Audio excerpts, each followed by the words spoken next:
let's kick this thing off. Welcome to the latest installment of our Stop School and Community Violence. To advance school-based CVI approaches. Today we're going to talk about a place-based strategy, crime prevention through environmental design. We're going to talk about how this ties to potential CVI strategies that you all are going to implement. Keep going forward if you don't mind, Tom. Before we get going too far, we want to acknowledge and thank the support of BJA for supporting this grant program and letting you all know that the conversations today aren't necessarily those that reflect the opinions or information from the Department of Justice. Next slide.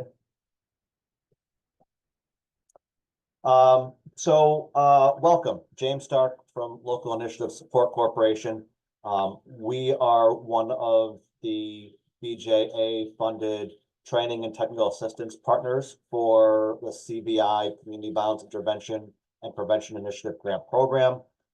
We are funded by BJA through this grant program to support schools in their efforts to think about how they can utilize community violence intervention dollars or strategies to support safety strategies in their schools.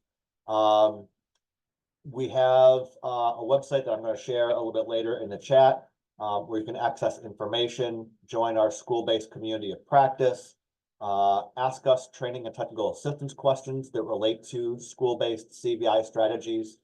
While we are on this webinar, please feel free to utilize the chat bar for comments, questions. There's also reactions. So if something like really appeals to you or your school, feel free to stick in a reaction there. We always like to see those. There's also opportunities to ask questions. We can answer those. And as always, this webinar will be recorded as well as the PowerPoint, and we will will provide access to both of those things probably I think it's the week of about August 19th. So probably take a little bit of time to download it, get it all ready, and put it up on the website. But we'll also share the link to that website as well. So without any further ado, I want to introduce Tom Wyatt. Tom has been a partner of LISC for well over, I think, 5 to 10 years now, Tom, and did some amazing work in Flint, Michigan, utilizing CPTED strategies. This is a place-based crime prevention strategy, and it requires using data and partners to implement this in an effective manner. And when done very well, as Tom has been able to do in Flint, it also provides opportunities to create opportunities for additional resources. Tom utilized a federal grant program and built off of that, and has been able to bring in, I don't know, how many millions of dollars, Tom, to the Flint area to support this work? Well, it led to development, so we're north of 500 million. Yeah, that's huge. So, I want you all to think about CVI and safety strategies is also an opportunity to address the places, both in your schools and in the community, where you're seeing students that might not feel safe passing through, that might impact their likelihood to attend school. As well as the places inside your schools where violence is occurring. So, definitely CVI is different than traditional crime prevention strategies. We want to be able to utilize your data and partnerships to focus on the people and the places that are most linked to violence in your schools and in your communities. And oftentimes when folks talk about community violence interruption, they talk about people.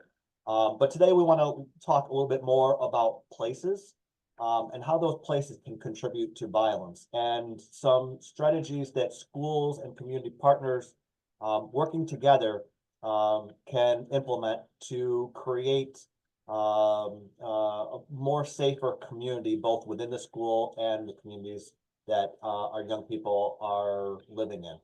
So, Tom, I turn it over to you. Thank you very much. And oh, sorry, one last thing. We're gonna have the panel presentation. We're gonna have Q&A at the end. So, you know, if there's questions you have, we're definitely gonna leave some time for questions. Tom, go ahead. Thank you. Thanks, James. Yeah, and as Tom said, or as James said, I've been involved in a number of grants, and some of the stuff you'll see today kind of transcended different types of schools. A lot of the work that I was involved in was involving community colleges, universities, elementary schools, private schools, parochial schools, and the work that they were doing kind of in the geographic area that they're focused on. All right, so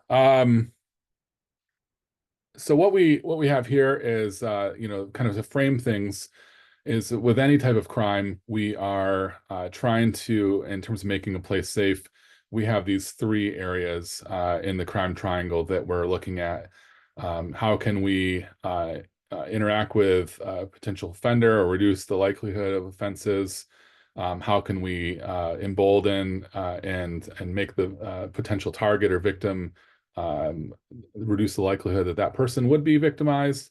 And also looking at the place and how that can be a attractor or a good place for offenders to locate and to make people victims. So oftentimes, as James said, we think about the traditional strategies, and we're looking at the place right now. So if you're not familiar with crime prevention through environmental design, or I'll say CPTED for short, because it's a mouthful, there are four areas that we really look at with CPTED: the natural surveillance, the way we see the environment, the way we control access to the environment, the way we maintain the environment, and then territorial reinforcement or territoriality is really the way we show a sense of ownership, which can kind of speak to how people may behave. It really sets the tone for norms and behaviors.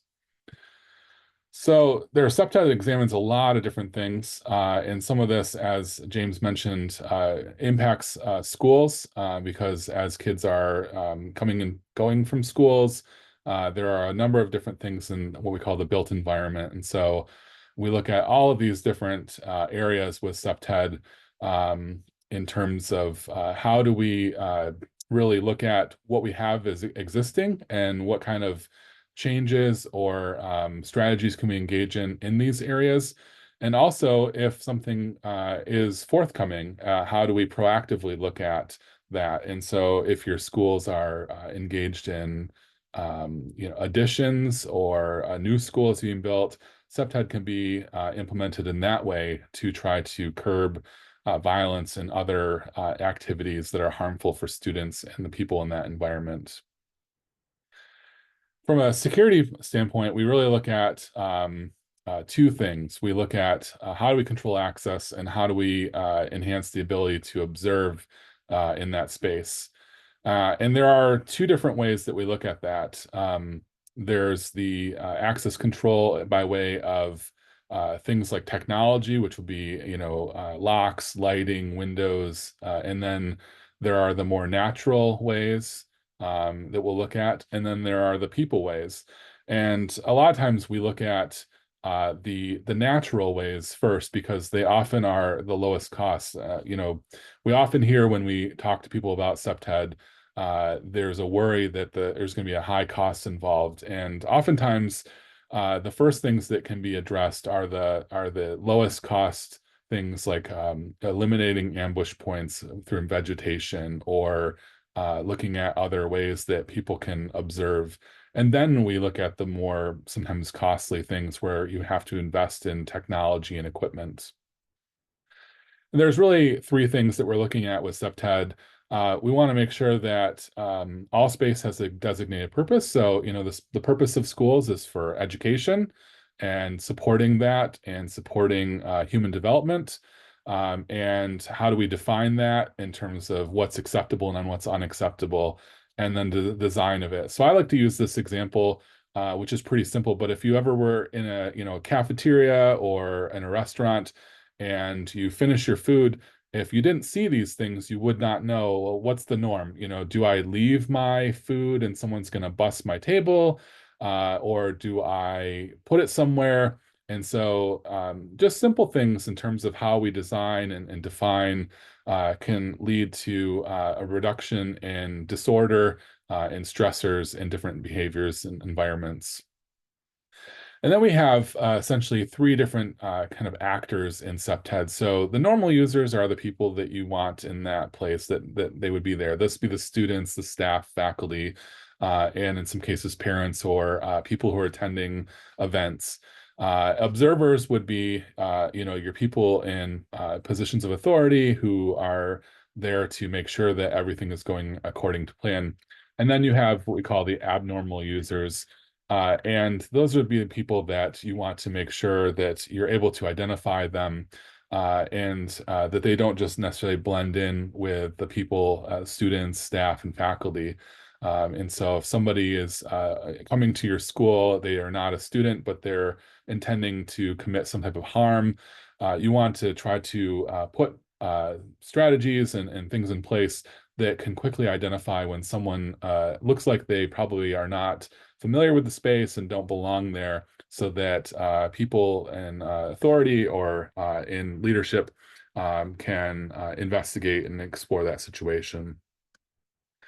We also look at what we call environmental cues, and this is, similar to, those of us who are shopping for something or investing in the market. Anytime we're looking to make an investment, we're looking at, is it a safe investment is it a safe investment of my time? Is it a safe investment of my money? And similarly, people that are looking to commit acts of violence or other types of crime are looking at things in the same way. And so here we have an image where you have a high vacancy area, which would tell somebody who's looking to commit a crime that the likelihood of being seen is low. And I can go about my business, whether it's I want to assault somebody or whatever it may be. And so individuals always recognize these as good or bad sites. And so we want to look at that from a CPTED perspective as well. We also look at things like architecture and, all these different things on the left, where are the areas where a student might be able to do something where they are not going to be observed, or they could ambush another student. Sometimes I've been in schools where the doorways have no windows on the other sides of the doorways, and so a student can hide behind that area, and when another student walks by, the fight's on, or whatever is going on. Similar with restrooms and circulation patterns. And now we're seeing it even more with parking lots. We're seeing more and more, it seems like, where people are using vehicles or other things as part of the violence that they're committing. And so you can see a couple examples. If you were in an area, you can clearly see if somebody is under the stairway, whereas if the stairs had a fully enclosed riser, then somebody could obscure themselves and ambush somebody or be engaged in something else. Similarly, in restrooms, a lot of school restrooms are adding windows in parts where the privacy is not as critical areas, because sometimes we see violence in restrooms or bullying and other things. And so this allows for some limited exposure, and also has a psychological effect on those that are in there, that they are potentially being observed. Similarly, another example where you've got a mirror. So if you're walking in, the likelihood of seeing someone kind of standing up behind where the restroom sign is on the other side of the wall, you would see somebody waiting there. The assessments that we typically do have 5 kind of components. So we try to look at the crime analysis or reports from schools if there was no crime report. We look at the overall kind of demographics and makeup. We look at what's going on, in terms of how is the land being used, and what are the surrounding areas like, and what do they have to contribute to the environment. And then making observations, walking the site, talking to people, interviewing, and seeing, you learn a lot about what's going on. Um, for instance, it's not necessarily pertaining to a school, but in one of the grants that I had, we had a hot spot that was mapped, and you really couldn't tell kind of where that was emanating because it was a major intersection. But in the resident interviews and the observations, we noted that there was a nightclub, and a lot of times the nightclub became very popular, and then there was a spillover where they became a street party, and then people got into heated arguments, and that's when you started seeing violence. And so wouldn't have seen that if we hadn't talked to people and also tried to observe that ourselves. So some of the questions that we ask, what are the risks and opportunities that students encounter between home and school, as James noted, and we'll have a couple images kind of showing what that could look like, because those can also add to stress. A student can start off moderate or low stress, and as they go through an environment, it can impact how they are when they arrive to school. And then what are those areas directly adjoining the school? How are we able to observe visitors before they reach the entry? And do staff members have the physical ability to stop visitors from entering? So a lot of schools are in our area are getting bonds where they are adding additional areas to create airlocks where the student, the visitor is buzzed in, but they can only get into like a 15 by 15 area before they are able to go any further. Also, how well can we see what's going on inside the school? Sometimes our schools are older, they don't have as much storage, and so I've been in schools where there's been things stored in the hallways which limit access through the hallway. They create entrapment points and ambush areas. They also create safety hazards, things like lockdown. Are there predictable spots? Are there areas that you're commonly seeing different types of violence or other behavior that's harmful to the students, and identifying those? Some of the CPTED concepts that we look at are available here. So this is the new school in the Sandy Hook, and probably all familiar with what happened there, unfortunately. You can see that there's a great deal of windows. The trees that are planted are designed to not grow thick, so you can see through them. There are pathways that are easier and pathways that are more challenging so that it gives time to observe what's going on, and also creates a sense of safety and limits that. And then it's highly maintained, and you can sense as soon as you're on this campus that you're on the school campus. Couple other examples, this one, they've got a walkway, and they've got kind of like a rain garden of sorts that would be quite difficult. So it really centers the way that somebody would gain access to school. Similarly, on the one in the bottom right corner, the use of what we call bollards to limit where vehicles can get up to, and also the sheer amount of windows add to the visibility. One of the things that's great about this as well is that you just simply cannot see in there, and so you can't tell who may be watching you, and so that could be a psychological deterrent too. Here's a school in Flint that was built. It's an early childhood education center. So again, limiting access control. You can see that they've got the climb-proof fences. They've used some landscaping, and really there's one singular way that you can gain access. Another way, and this is just kind of a funny slide, is the use of what we call hostile vegetation. So if you have areas where violence is occurring on campus, on the outside, you can use vegetation that could be thorny or is just uncomfortable to be around.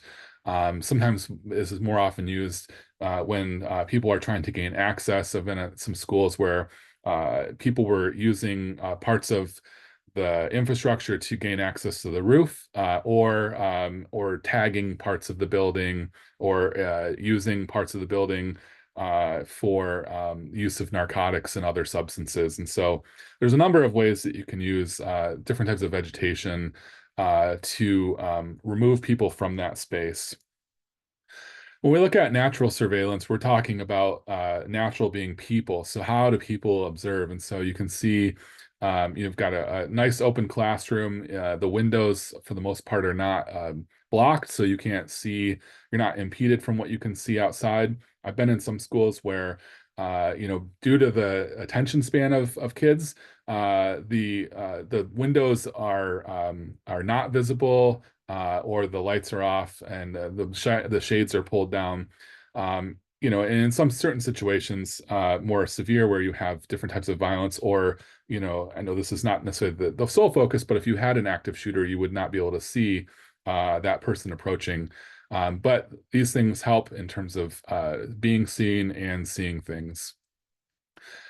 The placement of activities is also huge in terms of surveillance. And so here you've got two different schools. You've got a school where you have to go to the back of the building to store your bike if you are, commuting from the nearby neighborhood. And you also have no windows. And so this school had issues, I believe, with some violence, with other things. They've added cameras, but usually cameras, unless somebody is monitoring them all the time, they're really for reviewing incidents after the fact. In hindsight, or in contrast, you have the school where the bike racks are in the front, under the window, where things can be seen. And so that's more recommended here. Other things with natural surveillance that, just to point out real quickly, is if you have bushes or trees and other things, the placement of those activities and features, the bushes ideally should be no higher than 2 feet, so that an individual cannot really hide behind them very well without being seen. So it eliminates the ambush points. And the tree canopy should be trimmed up to about 6 feet tall, so that people can kind of see in a clear distance what's going on, and be able to observe and alert authorities or persons that may need to address matters. And also, you see this playground limiting access, to where it's going to be quite a challenge if somebody wants to commit some type of violent act or other crime, because there's one way in and one way out. And so it's very challenging, if they were to do that, to be able to get away, because they cannot just run in 365 degrees. Here's another couple examples. You can see the tree lines are up, and so that way in this at this school, you can't see in, but you can imagine people could have workstations, or they can see out and be eyes and ears for what's going on out on the campus. Another couple examples where we've got lots of light, lots of windows, and high visibility. Similarly here, you've got the library, I believe, on the upper right, and they've arranged the shelves so that they are perpendicular to the windows, so you can see through instead of creating a wall. I was in the Tops Market after the shooting in Buffalo, and one of the things that they did was they lowered their stock shelves so that people could see and be alerted, because that was one of the things that they found led to some of the casualties. And so the arrangement of things can also help with visibility. And again, another example where students are working in their classroom in the library, and you can see out there if something is going on, and people can see in. Also, another good visibility, you can actually see out, so you can see the parking lot and some of the other features. What we don't want to see, and this is especially, this happens on the edges of properties and schools. They want privacy, so they let the area grow in. But we also see this on commutes for schools. Would you want to walk past this, not knowing if there's somebody behind there who's waiting for you? There's a thing called the 30-foot flight or fight rule, where we generally need about 30 feet before we have to figure out if we're going to have to fight or if we have time to flee a situation.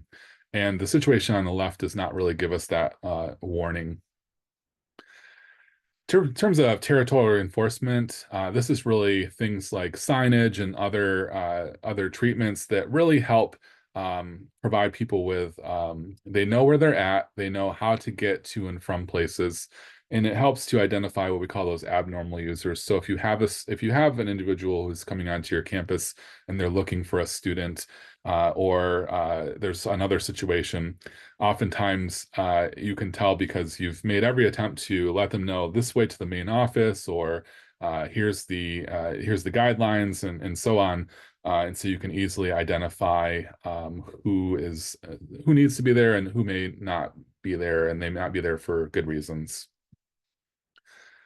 Also just showing ownership. There's some schools are located on busy corridors or areas where there's heavy pedestrian or other type of traffic, and just really distinguishing those areas so that people know when they are entering your campus that there are certain norms and behaviors and expectations. And also just taking great pride in things like this also help change the behaviors. I've seen this in schools, but I've also talked to people in manufacturing facilities where oftentimes there wasn't a lot of investment, and that impacts the mood and behavior of the people that are occupying that space. And so entering those areas and seeing that you're in a space that's well taken care of and cared for instills a sense of pride and may change the behavior of the individuals there. And so that was the drawing, and then this is the real-time image. But you can also do things like if we're talking about if you've got a lot of pedestrians, raised crosswalks, areas that incorporate public art and beautification that allow people to know that they're in a different area. If you have areas where not only you may have people driving at excessive speeds or other issues. And you can use the public art for this type of stuff, also to change the behaviors. There's a study that my wife is a data scientist at the University of Michigan, and they did a study of violence and other types of crime where there was public art, and a lot of the public art was on places where the walls did not have a lot of windows, similar to this one on the corner. And they did find that crime and disorder did go down because people had a sense of pride in the place, people visited it, they were less likely to engage in harmful behaviors in those areas. More examples, wayfinding. So just letting people know if your campus is large, this is the way to, the athletic fields, or this is the way to the high school or the middle school. I live in an area where there are multiple schools, and so there's wayfinding like this, and it's super helpful.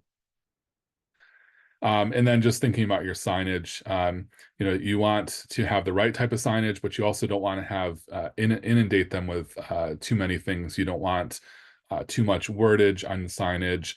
And also, the types of signage about different rules sometimes can make people feel even more stressed if you're entering a place and it says you are being watched. This is and all these things, you're like, well, where am I? Like, what am I entering into? And so that can also add to stress and harmful behaviors.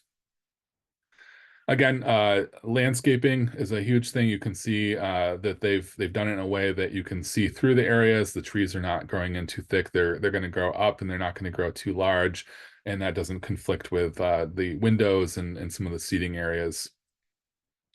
In contrast, you want to look at maintenance issues like this. If a student is passing an area and it's overgrown, they're going to feel uncomfortable. This could also be an area that invites harmful behaviors as well.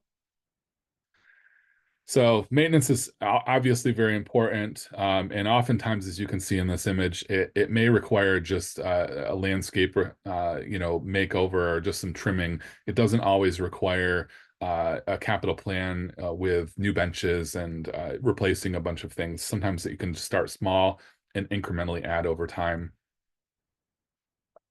So a couple examples from the schools in our area. So this is leading to a stadium, and the city of Flint instituted a river trail.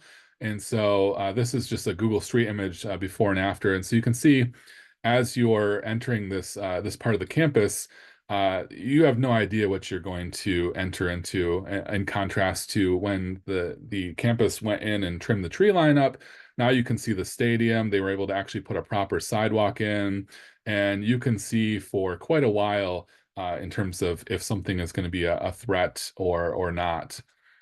Here's another angle from that. So coming around to that area, and now you can see the parking lot, you can see the river, and there's some signage. And so it's been a really transformational project in this area. Here's one of kids that could walk from the elementary, and you've got, the van. When I was a kid, we always joked and called them the kidnapping vans, and it's just literally parked right there, and there's all this overgrowth. And so that was all taken out. and now you can see for, probably half a mile if somebody's approaching you. And so it greatly increased the safety around the elementary school that's not too far from here. Lighting can have also a good effect. Sometimes you may have students, I've been to schools where there's activity after the fact. The students are familiar with the school, and so that's where they choose to come back for sometimes unhealthy reasons. They may be looking, into seeing some narcotic dealing. We've seen other things, and lighting can help to kind of deter and disable and detect those types of things. And so we want to use the right kind of lighting.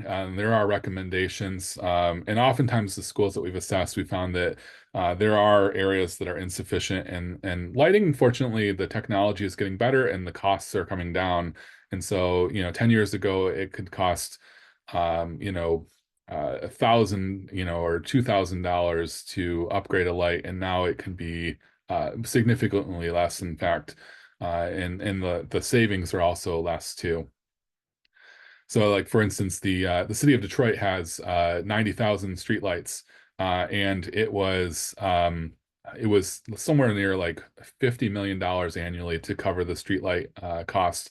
They converted to LED, and now their annual cost for operations is $5 million, and they have good lighting. So, you might think that it's a hefty investment, but your savings in the long term are incredible. The other thing we look at is the effect of color on human behavior. There's a lot of stuff we can do in schools in terms of how to influence how students learn, how they behave. And I've kind of condensed these down, but I can always share with James some of the more expansive stuff that we have. But just a couple summary ones, and I won't hit on all of these because you can look at these once the document is created. But some of these create uh, fatigue or annoyance. Some of them create hunger, which can agitate people, while others can stimulate things like learning and relaxation. And so there's a lot of different colors that can be incorporated. And we see this in a lot of the newer schools. If you look back at those slides, when you get the slide deck, you'll see some of the newer schools are incorporating different colors than some of the older schools are.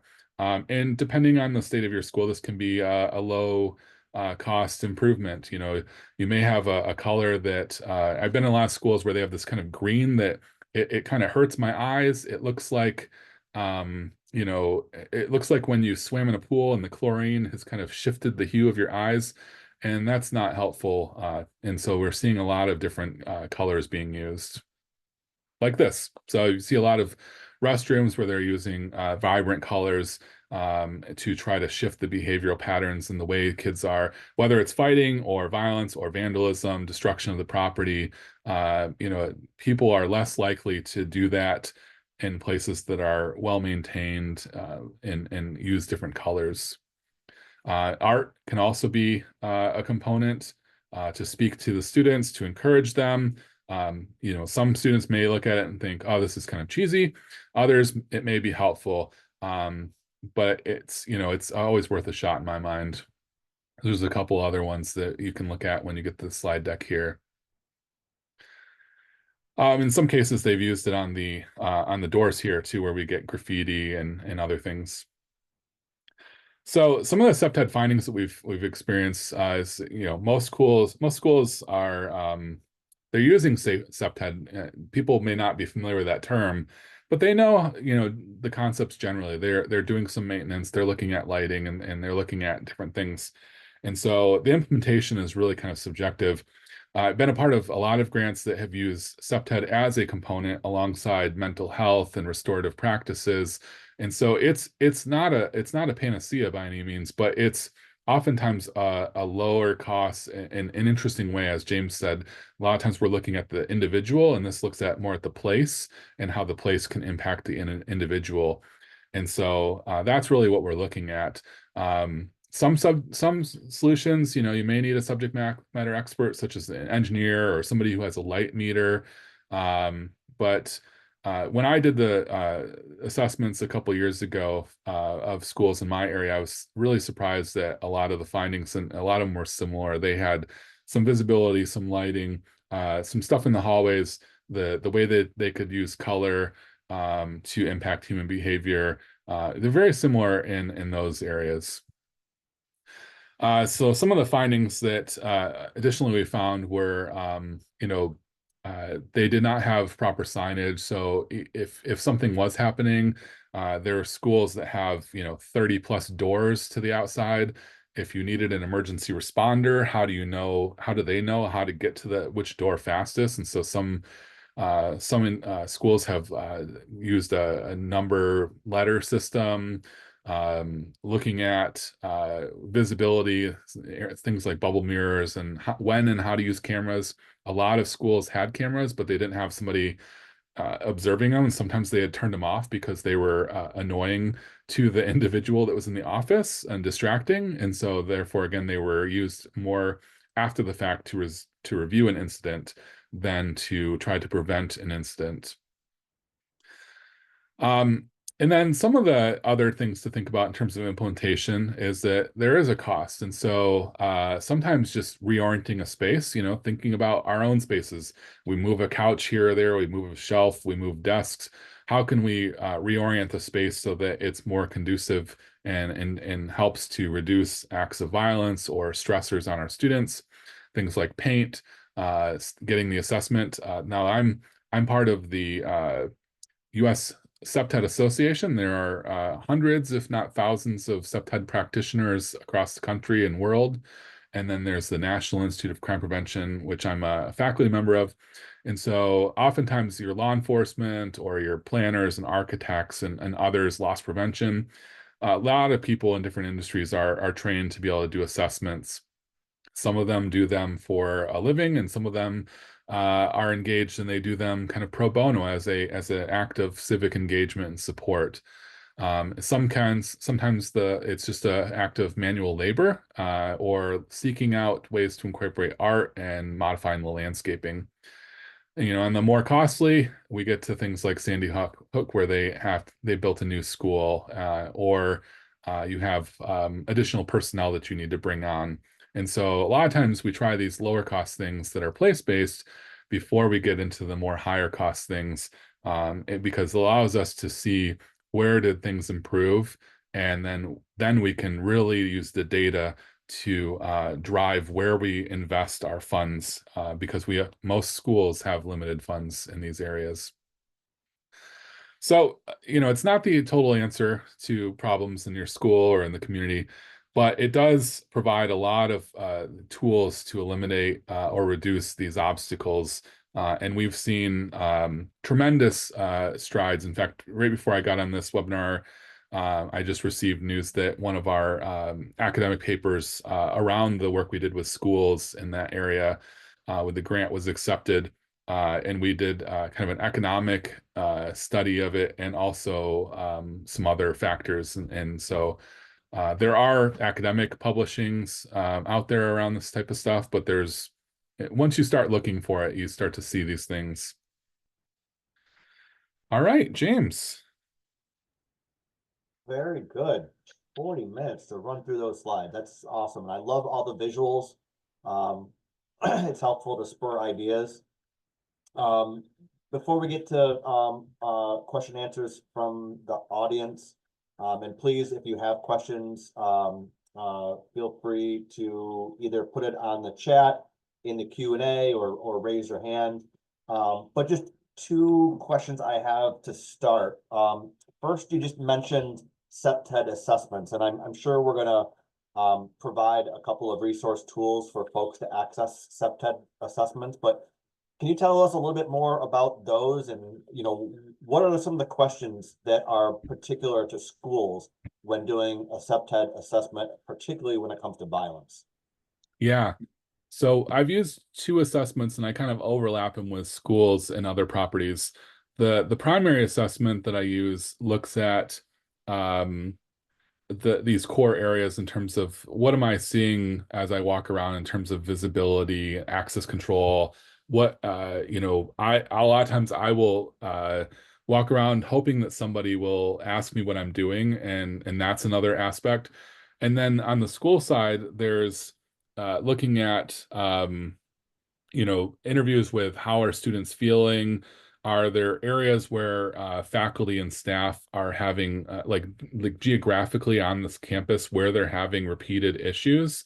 And then really looking at what's happening here. Is there a doorway that has some area of obstruction, or are there just different factors that we can look at.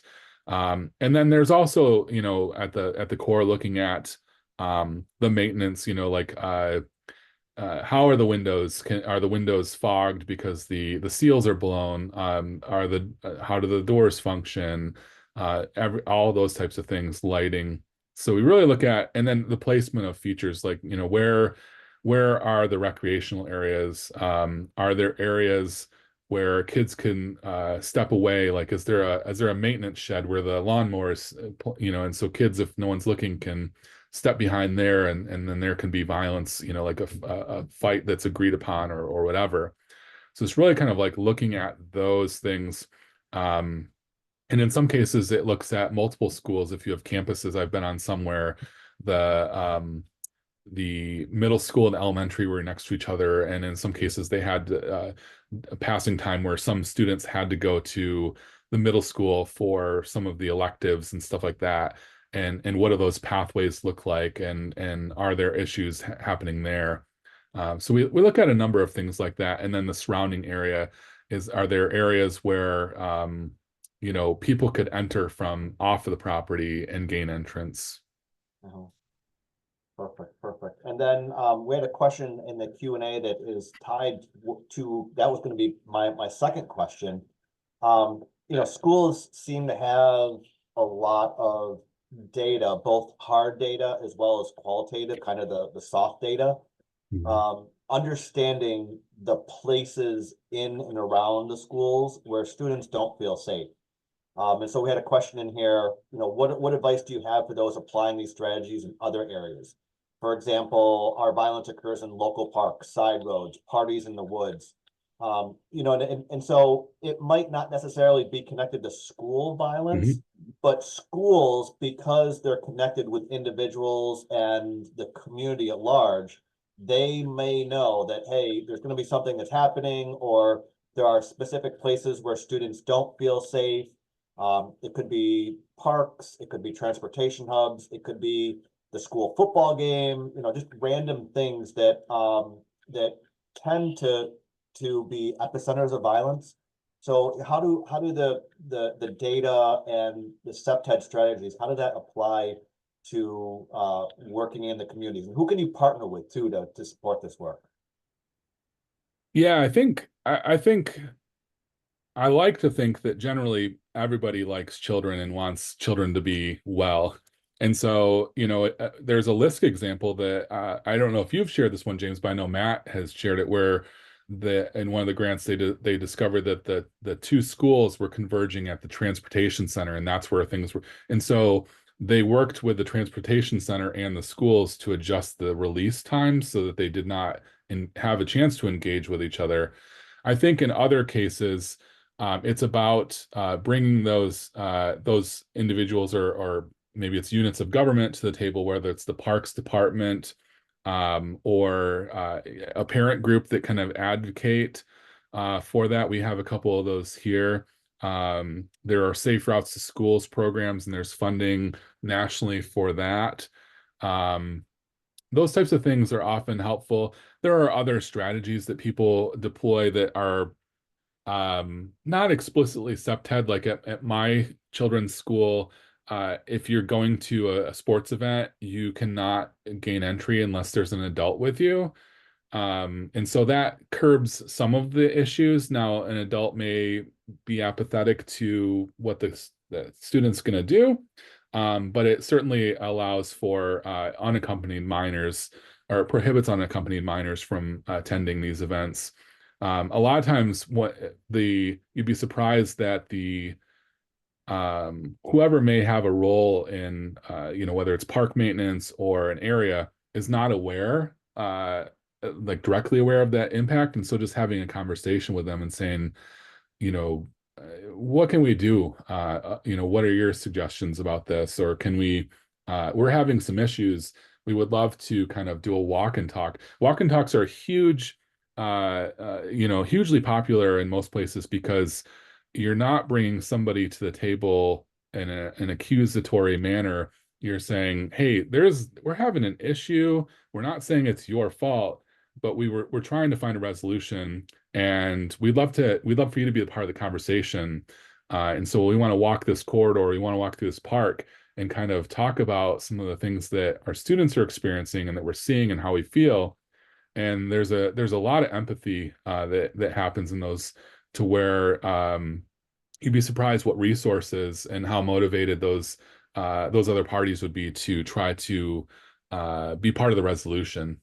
And also there's a liability aspect. I didn't hit on this, but if certain levels of violence happen, there's been instances like where there's been deaths at spaces, and the lawyers have been able to made a case of legal negligence based on insufficient lighting levels compared to what's required by the municipality. And so that hits a pocketbook hard. And there's also no one wants to be known as the space where, really bad things happen. And so there are different ways that can be approached, but I highly recommend the walk and talk and engaging with the partners and just kind of a conversational tone. Yeah, and this is great. There's a couple other questions in there, Michelle. You're getting a bunch of really good questions. And to everybody that's online as well, I'm going to put in the chat in a second our TTA request form. This is very helpful for us and for this work federally, to really get a sense of what are the questions and who are asking the questions about CVI.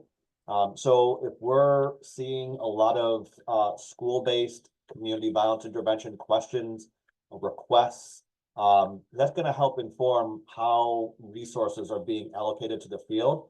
So I definitely encourage you to make sure that, whether it be during this webinar or down the road, you're thinking about something, bookmark that TTA request form and submit those to us so that we can keep demonstrating that there's an interest in school-based CVI. Michelle, you had asked a good question. One, for a parent-teacher organization in a school that's school-based, what can I do to support this work? And seems like she'd love for you to come to her neck of the woods. I'm not sure exactly where that is, but maybe more generally, are there CPTED resources nationally or like more locally throughout the country that folks can access or utilize? Yeah, two thoughts on that. One, I think that one of the best engagement techniques as a parent, or anybody who is trying to engage with an organization, the organization, and I run one, often has people coming up to them suggesting what we should do, and not really thinking about what may be on the organization's plate. So I think the best approach is to approach the school about, um, you know, we're concerned about safety, and we'd love to work as a parent teacher organization to brainstorm possible projects that we could take ownership or shared ownership over, because I think the school is more, organizations in general are more open to that. In terms of resources, I did a webinar for the US CPTED Association on funding, and oftentimes there's not explicit grants or funding for these things, but as James knows, we look at programs like STOP and other and even local grants, and look for language that can allow us to kind of inject that CPTED methodology. And so sometimes you can approach local businesses or a foundation that makes grants about some of these ideas, and see where if they'd be willing to sponsor it, or provide a grant. In that case, you'd need to have an organization that could receive those funds a lot of times, and I'm sure they're around. But it's just kind of about thinking about the creative ways. Sometimes it could be there are facade improvement funds, and you could apply and say, we want to improve the area around the school, the facade, but we're going to take a safety approach. And I don't think anybody would be opposed to that. That's an extra benefit to those types of things. So we still see those a fair amount from different parts of our community. And one thing for this audience, is that there's CPTED, that's more prevention focused, that's more around creating safe environments for the students. And then there's CPTED that is CVI related, to really focus in on the places where violence is most frequent. So when you are applying for funding, make sure that you're distinguishing between kind of the school environment CPTED strategies versus the CVI focused CPTED efforts. That's an important distinction to make. Yeah, and the data can be helpful too, even if you don't have direct data from the police department, but you're aware of X number of incidents. That that's better than anecdotal. Oftentimes we get people, this is not related to CVI, but people say we have a homeless problem in our community, but they don't have the data from the homeless shelters. They just see people on the street. But if you have like some level of data and says like, I've observed, or I know people, and there's been 10 incidences in this park of community violence, that can help you raise resources. Mhm. Michelle also has a question about school bathrooms. Her question is sensory lights a possibility in bathrooms? And this is something, Tom, not necessarily sensory lights, but Tom and I have had a number of discussions about, with schools that have been saying that the bathrooms are often epicenter for violence, bullying, victimization. So talk about the sensory lights and more generally about bathrooms. Yeah, so when you're saying sensory lights, are you talking about just in terms of like motion detected lights or lights that are less aggravating? Let's see if we can, Michelle, I'm gonna try to allow you to talk. So see if that opens it up to you. Michelle, can you? She said yes. Yes. Yes, something like motion detector, like what he was just saying. And where are Yeah, you from, Michelle?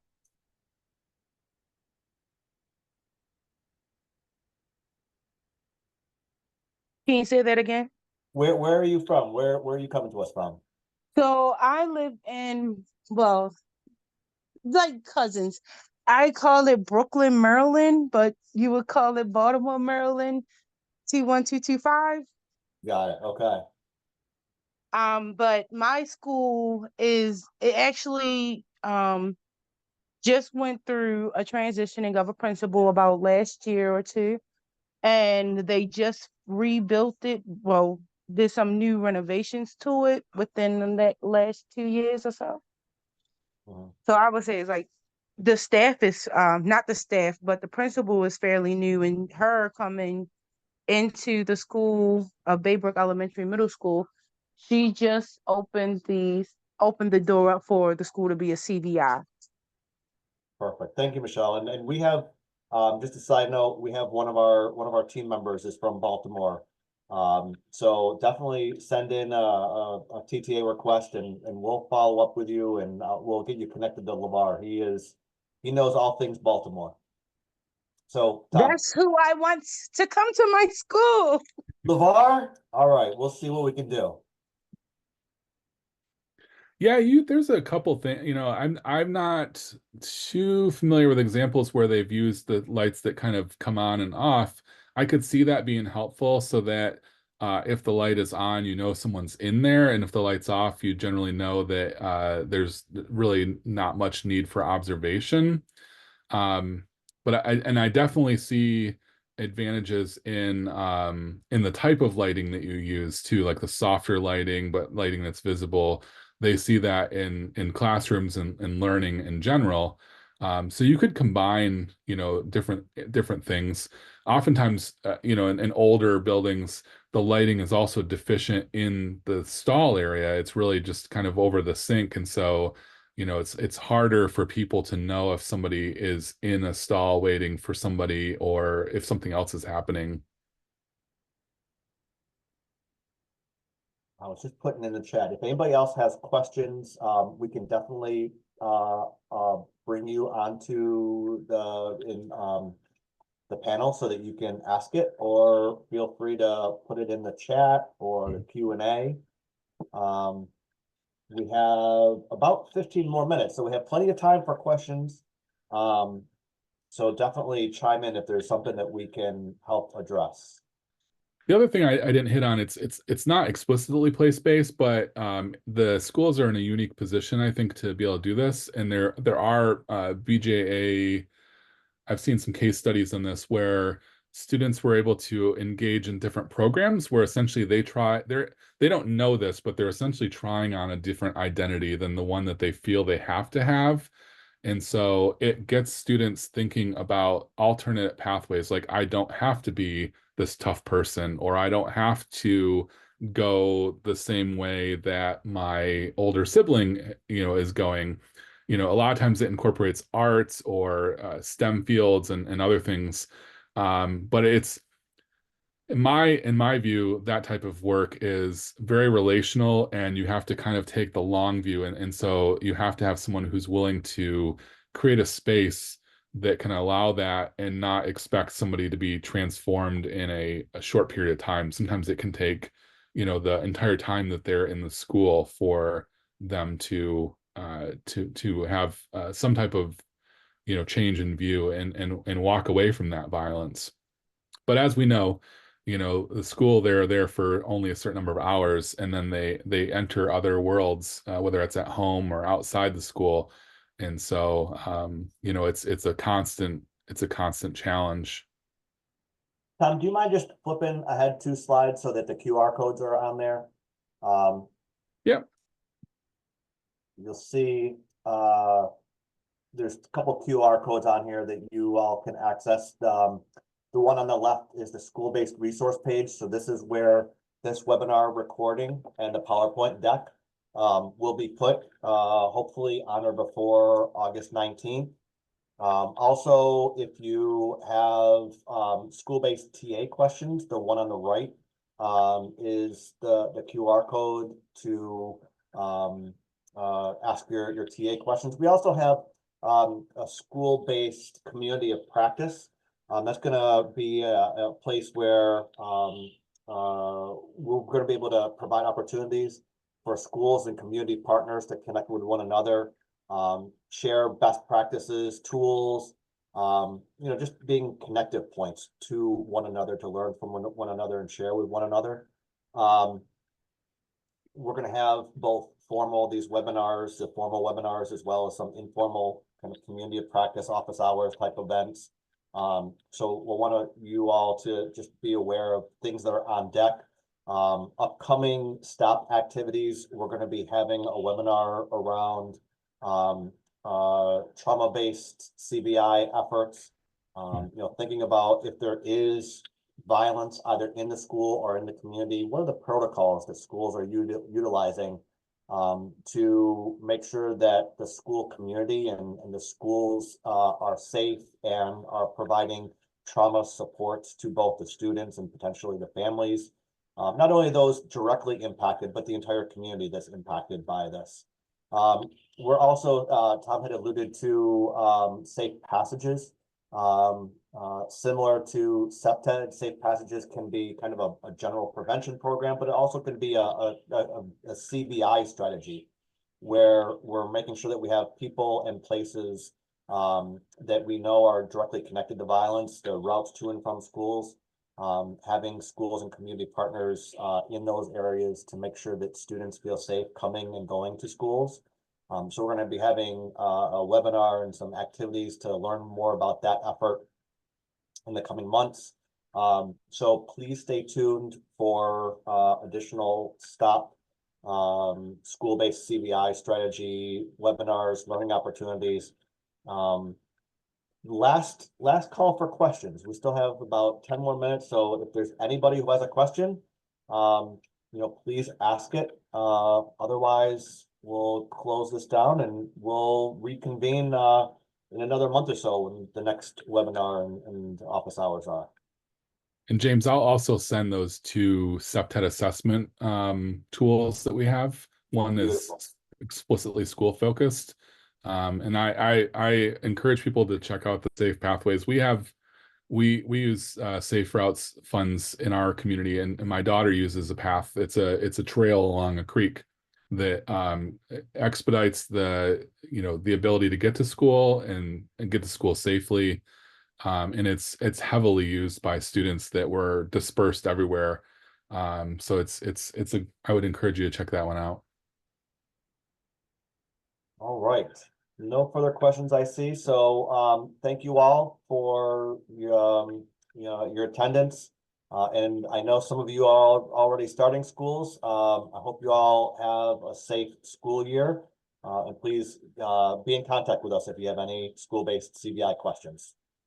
Have a great afternoon. Thanks, Tom. Thank you.